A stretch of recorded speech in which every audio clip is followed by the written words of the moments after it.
tanto, y porque así lo establece las reglas de la Feria Internacional del Libro, vamos a proceder a dar inicio a la presentación de este libro titulado Motivaciones Constitucionales, cuyos autores son el doctor Jorge Luis Cáceres Arce, el que les habla Gerardo Segarra Flores, el doctor Javier Fernández Dávila y el doctor Johnny Upayachi Sotomayor.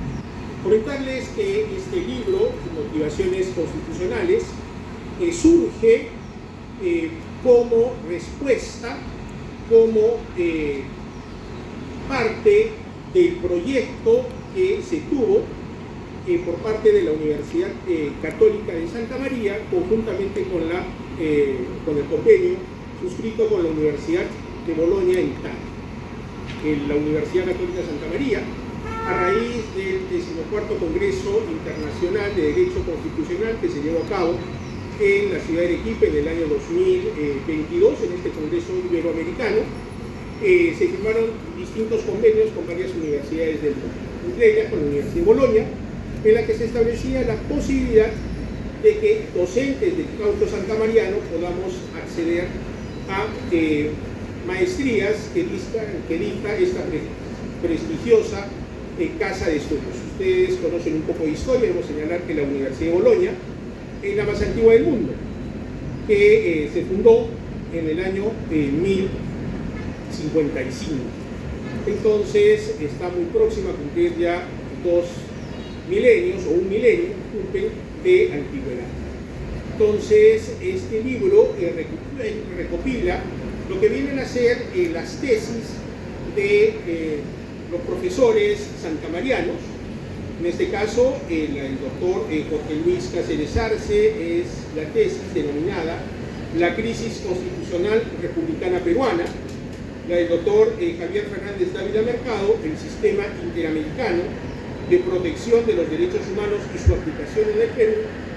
La tesis presentada por mi persona, vinculada a lo que es el proceso de descentralización en el Perú y en el derecho comparado, específicamente lo vinculado a lo que es la experiencia tanto en España como en Italia. Y por último, la tesis presentada también por el doctor Johnny Upayachi Sotomayor respecto a la tutela procesal efectiva y lesión a derechos fundamentales por deficiencia normativa procesal constitucional en el Perú. Entonces, este libro pues recoge estos aportes realizados por nuestra calidad de docentes santamarianos. En cada uno de los doctores hemos seguido este máster en el año 2023. Tuvimos la oportunidad de que la Facultad de Jurisprudencia, que así se le conoce en Italia, nos albergase por un largo año, 3 a 4 meses de manera presencial, y ya lo que significó el desarrollo de la misma que se realizó de manera virtual. Y nuestros asesores han sido pues los docentes de la talla de don Lucio Peoraro, que es uno de los más renombrados maestros de Derecho Constitucional, en el caso comparado. También tuvimos la participación de Luca Besetti, que para esa fecha era aún decano de la Facultad de Jurisprudencia de la Universidad de Bolonia y ahora justo también es el encargado de este máster en Justicia Constitucional y Derechos Humanos, y también con la presencia de doctores argentinos que de una u otra manera le daban realce pues a este máster. En el caso mío de la descentralización, hemos tocado este tema desde un aspecto histórico. Debemos señalar que desde nuestra primigenia Constitución de 1823, el Perú se debatía si es que seguía las tesis de un Estado federal o de un Estado unitario. Tenemos que tener en boga de que la primera Constitución escrita es la que se da en los Estados Unidos de Norteamérica, de 1787, ¿no? Que pasó por largos 10 años para que sea ratificada por todos los estados de la Unión, y también lo vinculado a la Constitución francesa del año 1793, ¿no? Que recoge básicamente todo ese espíritu de las ideas de la Revolución Francesa en 1789, con esos principios de libertad, igualdad y fraternidad. Entonces, en Perú, de 1821 a 1823, se debatía cuál de todos los modelos, pues en cuanto a su régimen de gobierno iba a instalarse, y también qué tipo de Estado queríamos. Entonces, no se olviden que don José San Martín era de la idea de que tengamos pues un sistema monárquico, ¿no? Y que no coincidía con las tesis de don Simón Bolívar. Entonces, para eso vamos a tener la presencia de dos grandes jurisconsultos, de dos grandes políticos. Entre ellos está pues el gran José Faustino Sánchez Carrió del Solitario de Sayán, que era de la opinión de tener un Estado federal, versus la idea del Estado unitario de don Francisco Javier de Luna Pizarro. Y ese fue el primer gran debate que se tuvo a inicios de la República, lo que va a significar, lógicamente, el por qué aún en el Perú, 200 años después, tenemos un sistema unitario en cuanto a lo que es nuestra conformación. Y también nuestro sistema de gobierno, que es parte de la tesis que desarrolla el doctor Jorge Luis Cáceres Arce, que en breve momento ya lo debemos tener por aquí. Si es que este sistema de gobierno parlamentario, presidencial o mixto, como se le ha venido a denominar al nuestro, fue el que de una u otra manera permitió pues tanta inestabilidad política, ¿no?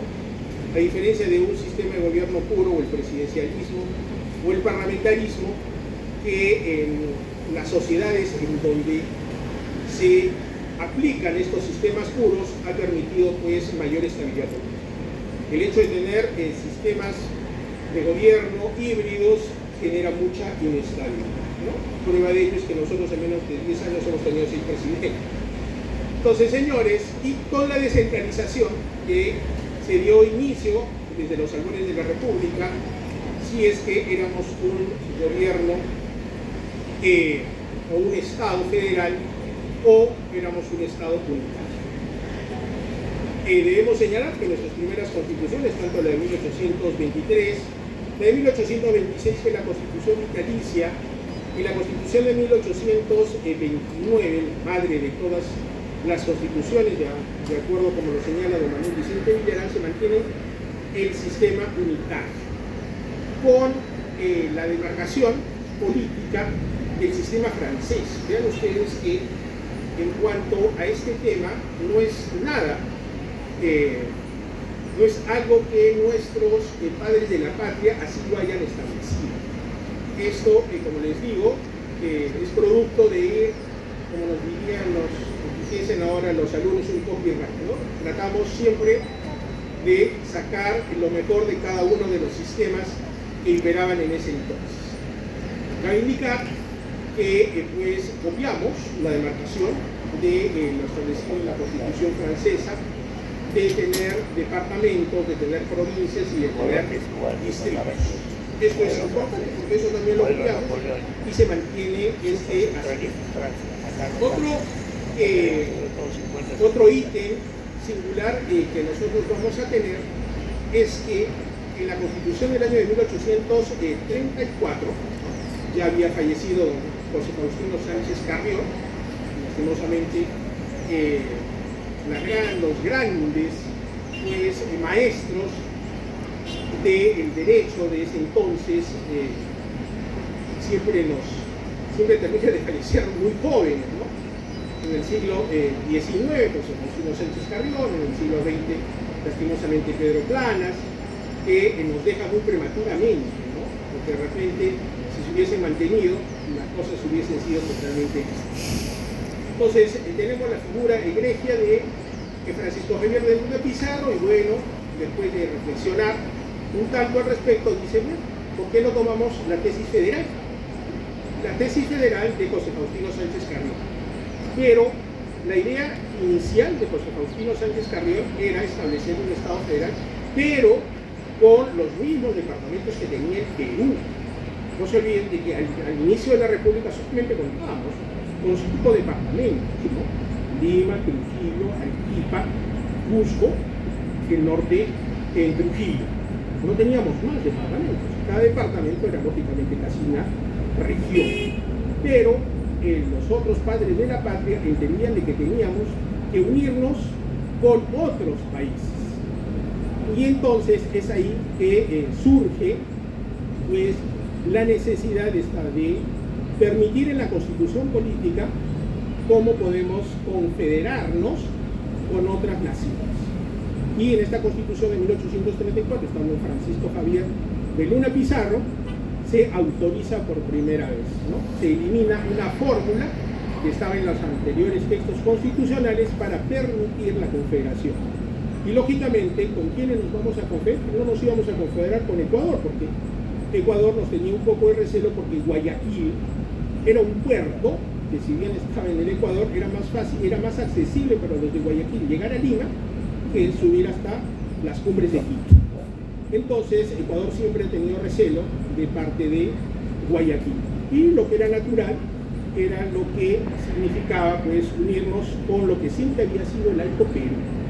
Piensen ustedes, por esta ambición paternal, personal, que tenía el general José Antonio de Sucre, es que va a Bolivia y crea Bolivia, ¿no?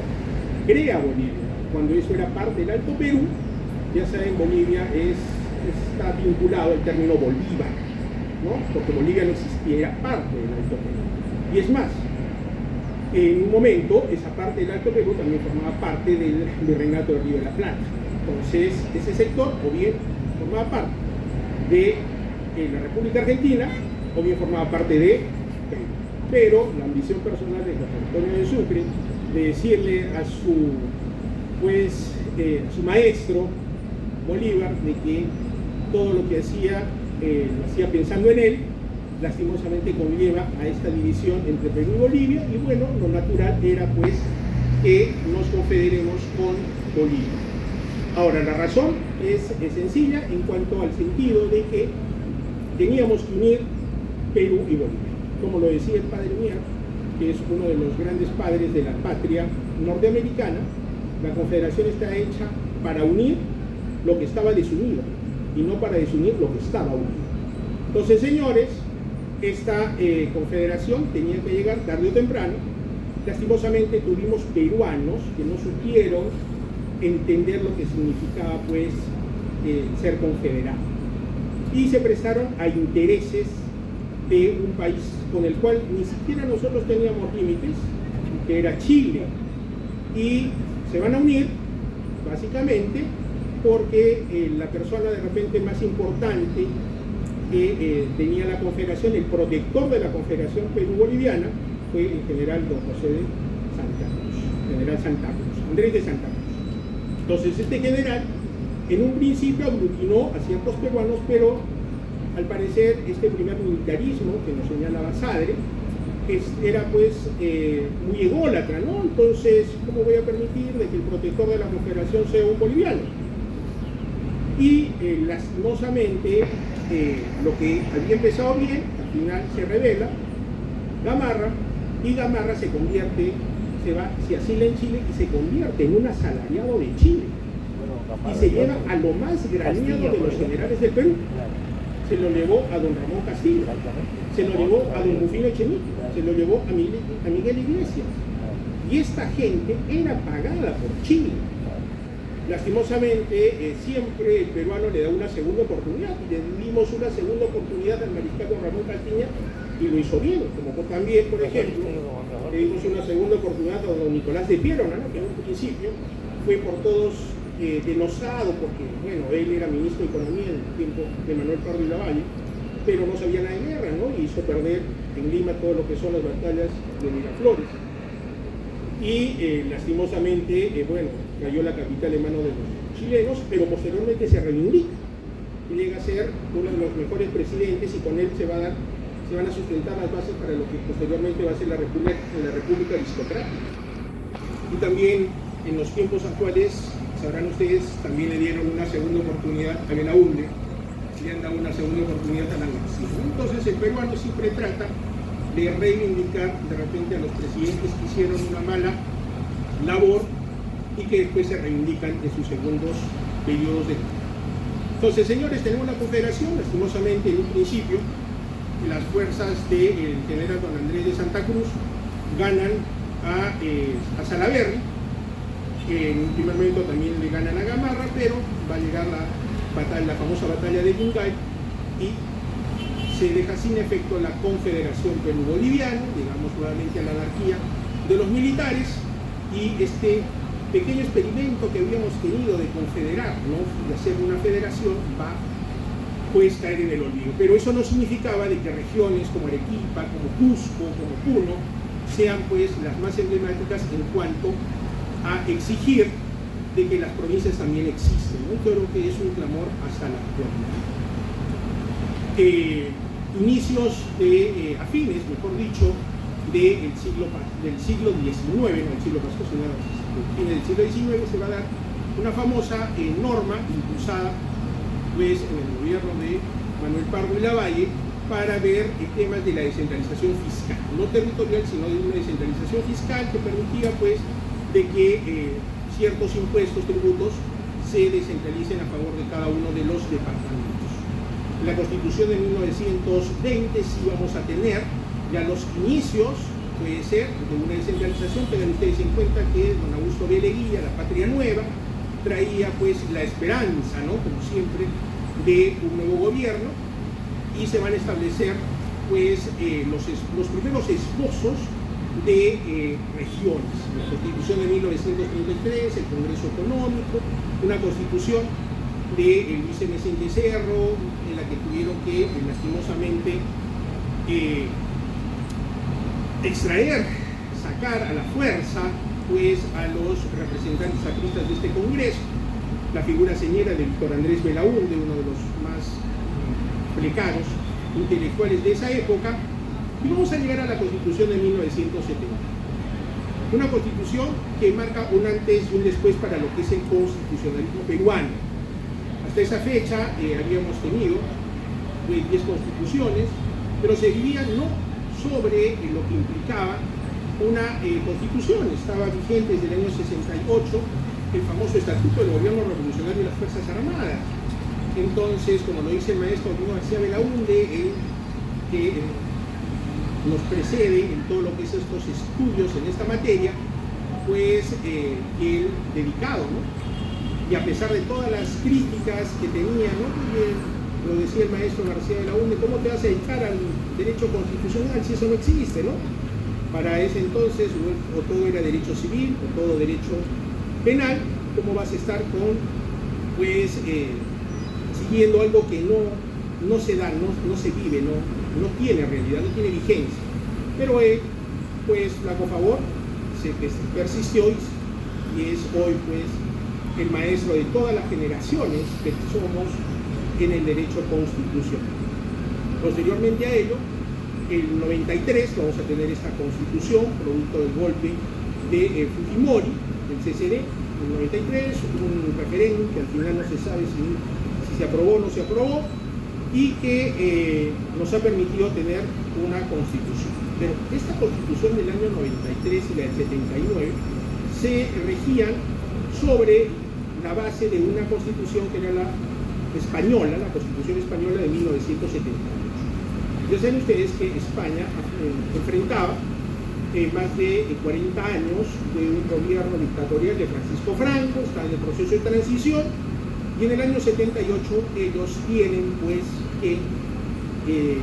una forma de salir de esta dictadura, esta transición democrática, va a ser la Constitución del año de 1978.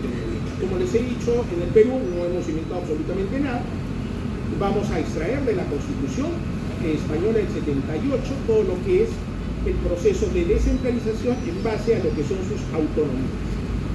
Producto de los estudios que tuvimos en esta oportunidad de estar en Bolonia, es referirnos cómo los españoles pues toman este modelo de las famosas autonomías.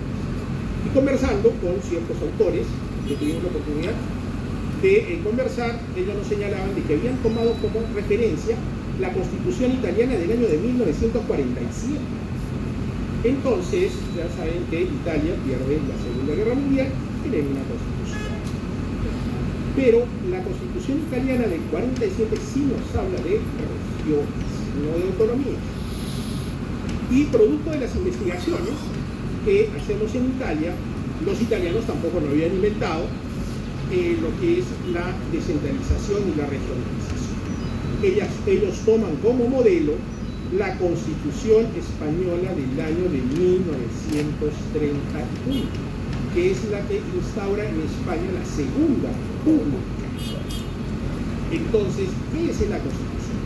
He tenido la oportunidad de tener un libro sobre esta Constitución del año de 1931 de Luis Jiménez de Azúa, que ya saben ustedes, destacado abogado, y que discrepaba con la dictadura de Francisco Franco, tuvo que venir exiliado hacia la República Argentina y nos habla por primera vez del proceso de centralización y de las autonomías en Europa. Ese es el referente que nosotros tenemos.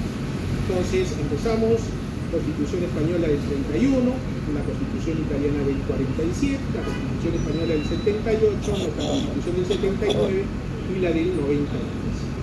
Ahora bien, ¿por qué ha durado tanto la Constitución del 93? Si es que fue dada en un gobierno autoritario, etcétera. El maestro Alberto Boreo Dría nos decía, bueno, esta Constitución cómo no va a durar tanto tiempo si es una copia de la Constitución del año 79, casi el 90% es una copia de la del 79 con ciertas modificaciones en lo que es el régimen económico. Pero debemos señalar que el proceso de centralización que se instauró en el Perú durante el gobierno dictatorial, el gobierno de Fujimori, debemos indicar que lo siguiente: no hubo gobiernos regionales.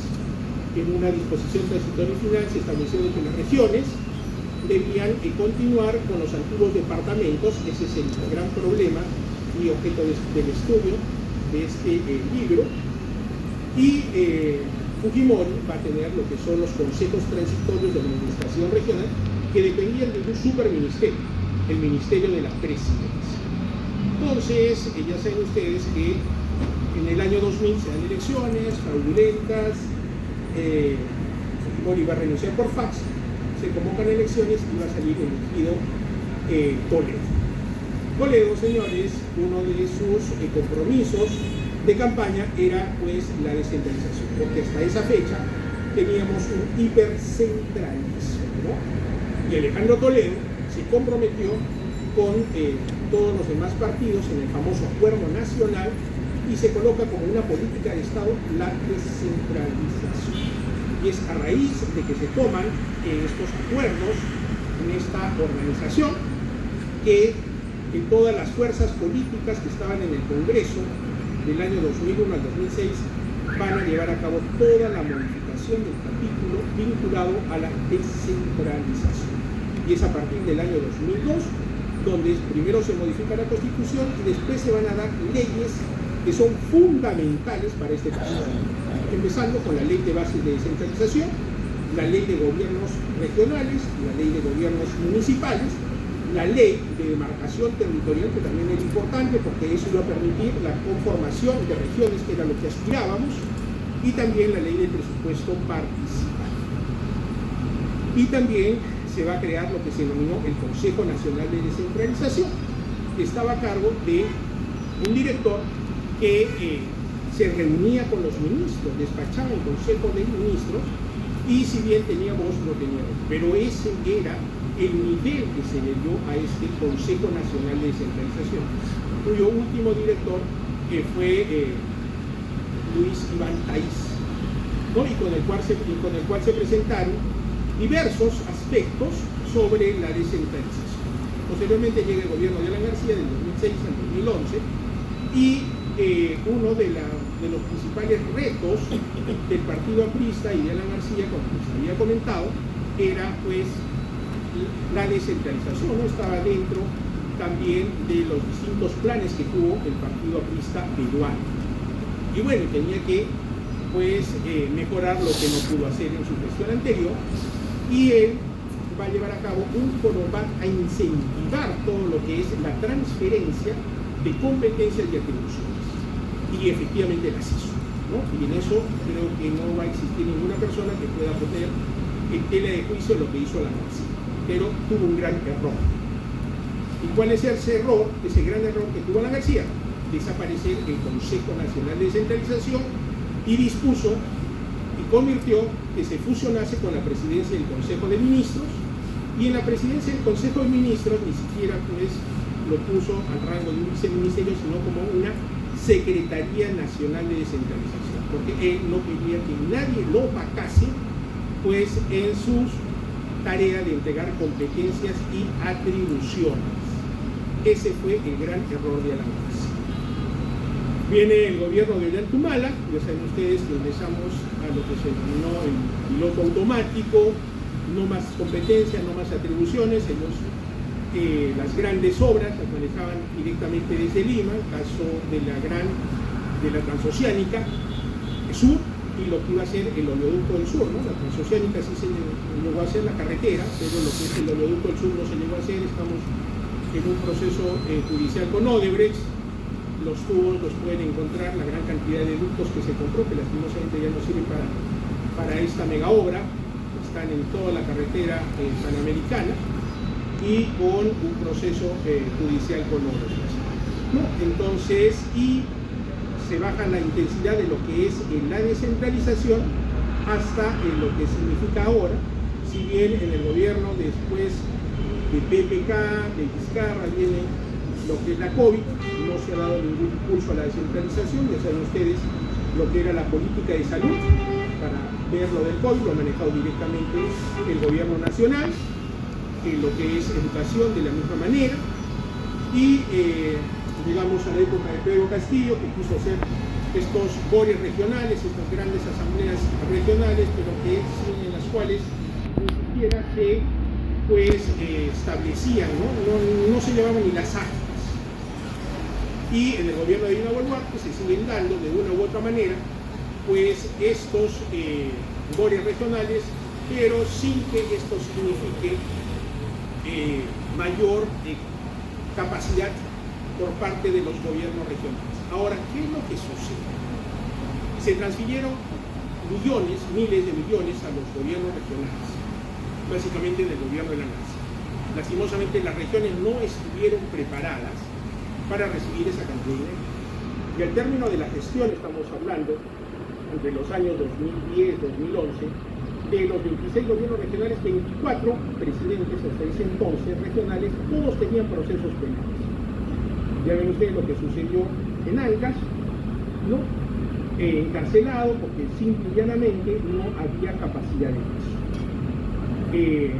Ahora, las razones por las cuales no tenemos un banco de proyectos es porque en ese afán de hacer una transferencia de competencias y atribuciones, en el gobierno de Alan García y en el gobierno de Toledo no se capacitó a las personas de cada una de las distintas regiones en cómo manejar el presupuesto y cómo hacer grandes proyectos de educación.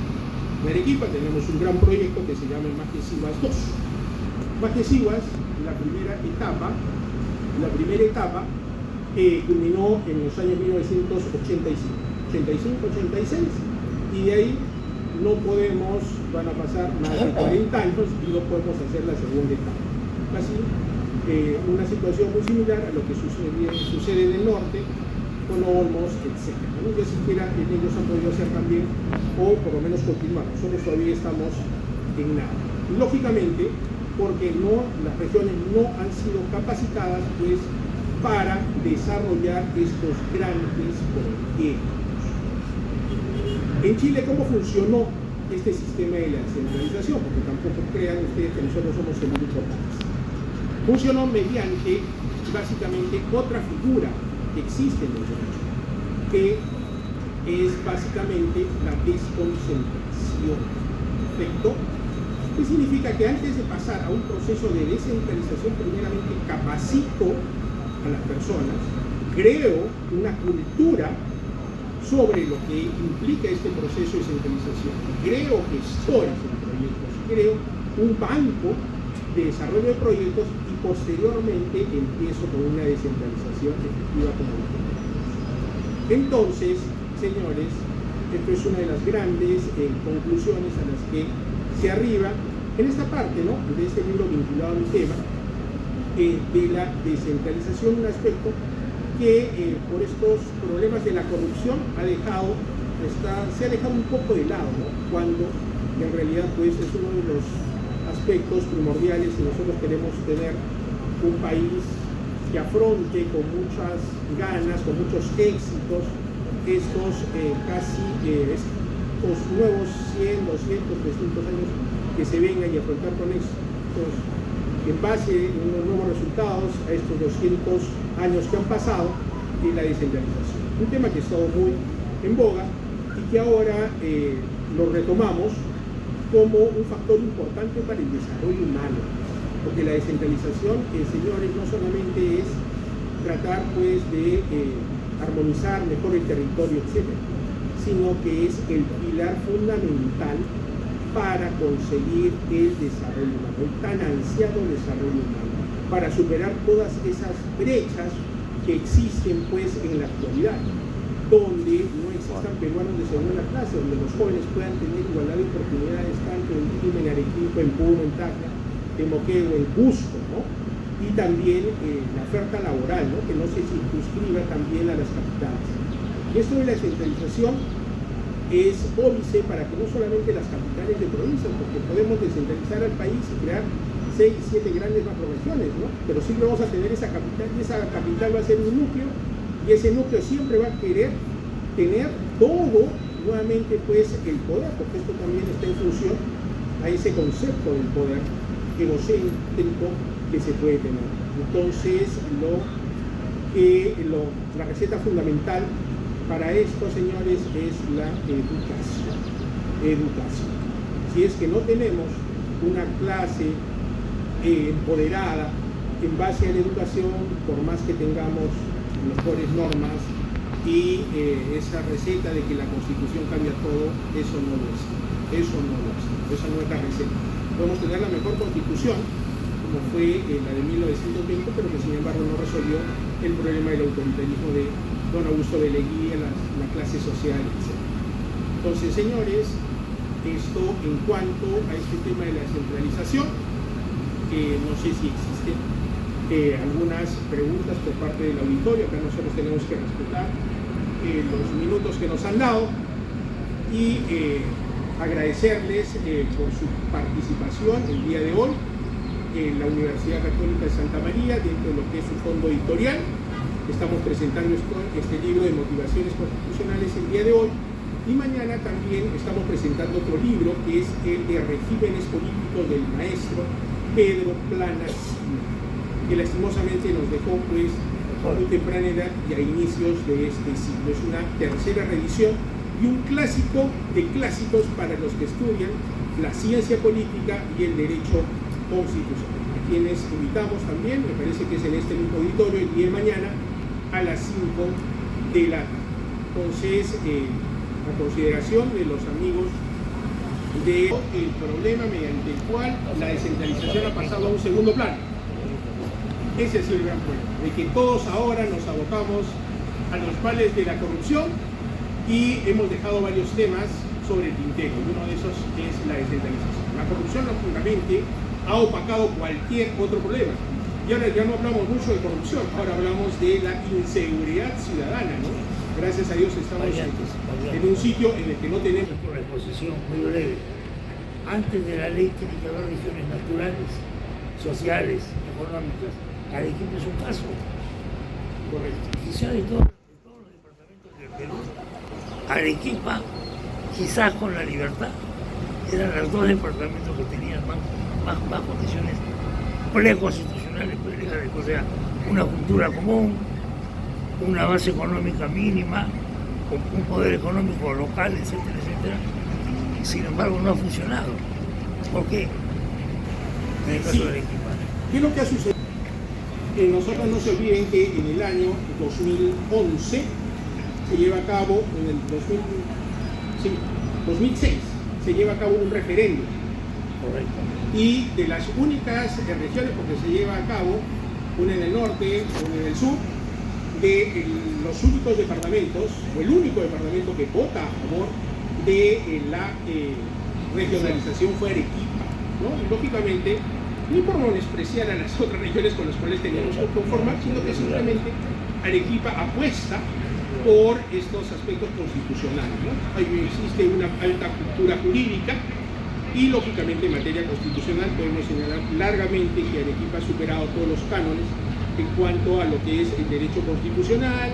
Desde hace muchísimo tiempo se están llevando a cabo procesos o seminarios sobre derecho constitucional. Justamente ya está llegando nuestro señor rector para que nos dé unas palabras sobre lo que es su tema de tesis.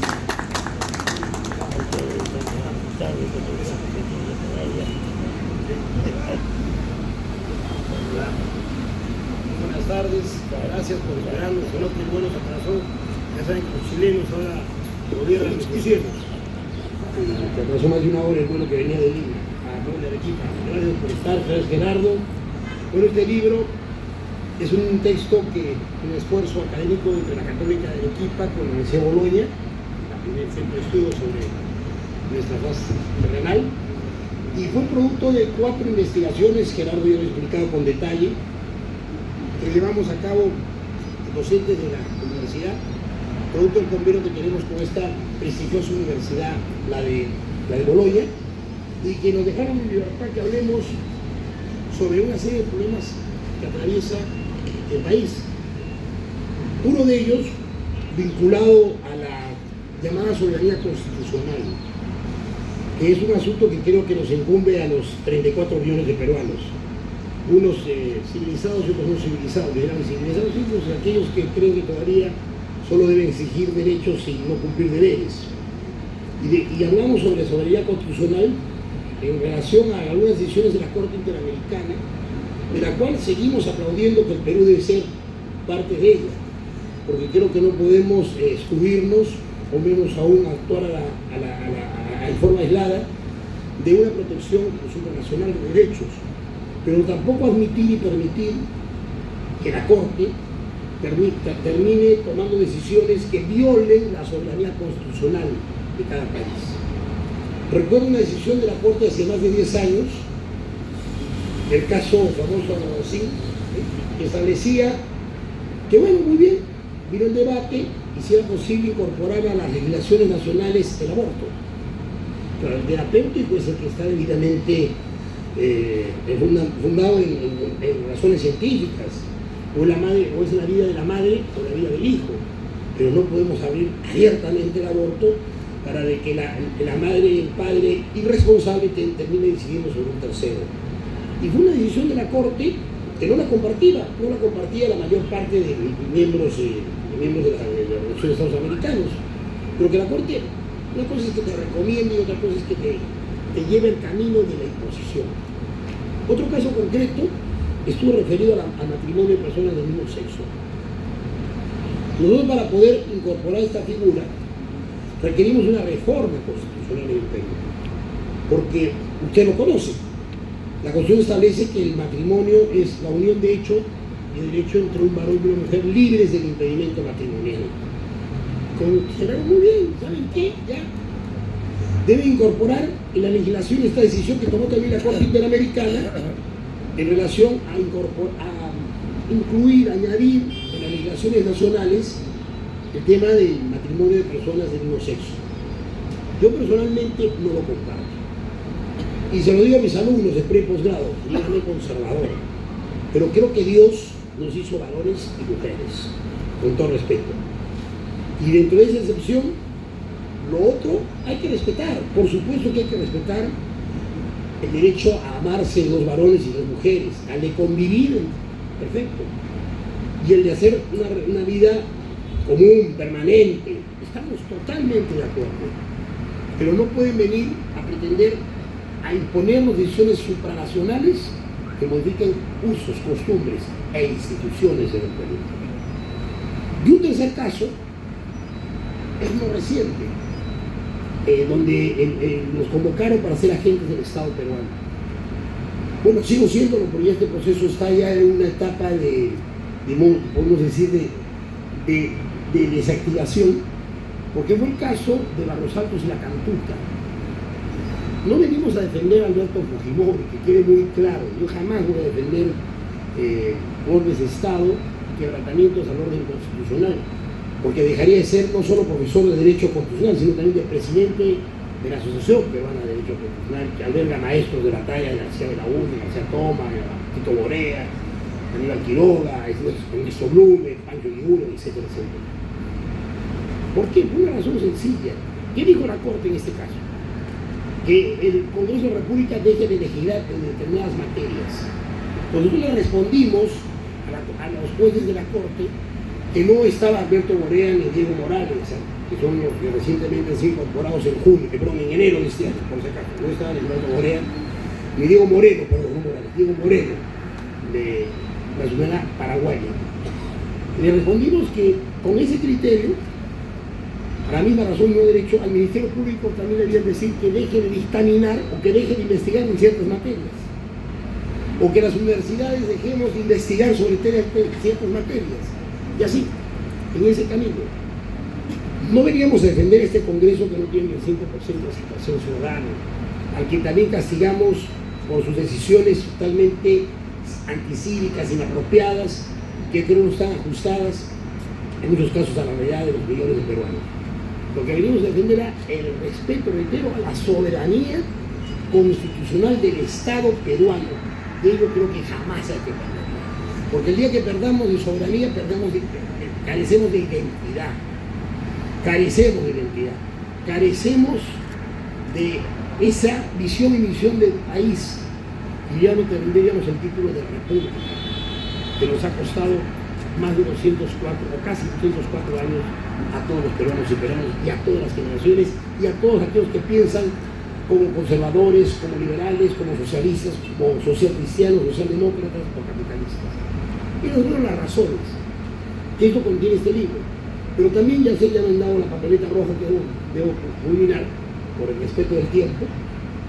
Termino con algo, porque ya Gerardo Segarra les explicó un poco su tesis sobre el federalismo. Hablamos sobre la crisis constitucional republicana.